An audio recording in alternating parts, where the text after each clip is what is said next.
রমজানের ব্যস্ত সময়েও যদি এমন একটা আইটেম ইফতারে রাখা যায় যেটা বানাতে খুব বেশি ঝামেলা নেই, তাহলে কেমন হয়? আসসালামু আলাইকুম everyone, welcome to Anuraj cooking studio. তো আজকে আমি বানাবো একটা ঝটপট অ্যান্ড টেস্টি ইফতার স্পেশাল জর্দা ভাতের রেসিপি।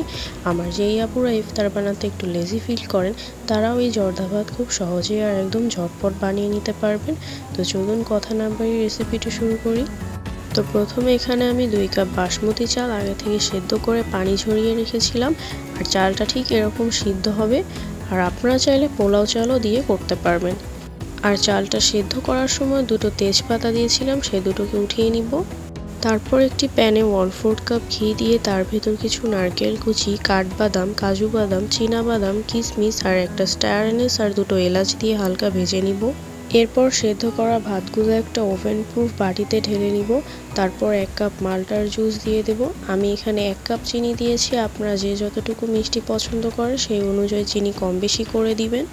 এরপর কিছু মাল্টার খোসা কুচি করে দিয়েছি। তারপর ভেজে রাখা ড্রাই ফ্রুটস আর ঘি ঢেলে দিয়ে ভালোভাবে মিক্স করে ওভেন প্রুফ ঢাকনা দিয়ে ঢেকে দিব। এরপর মাইক্রো ওভেনে 20 মিনিটের জন্য রান্না করতে দিব। আর হ্যাঁ, এই জর্দা ভাত চুলার থেকে মাইক্রো ওভেনে বেশি ভালো হয়।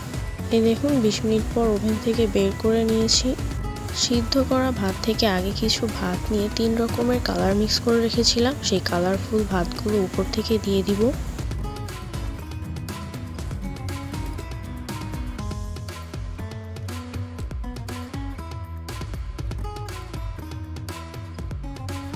শেষে কিছু মাওয়া আর হাফ চামচ গোলাপ জল দিয়ে আবারও 2 থেকে 5 মিনিটের জন্য মাইক্রো ওভেনে দিব।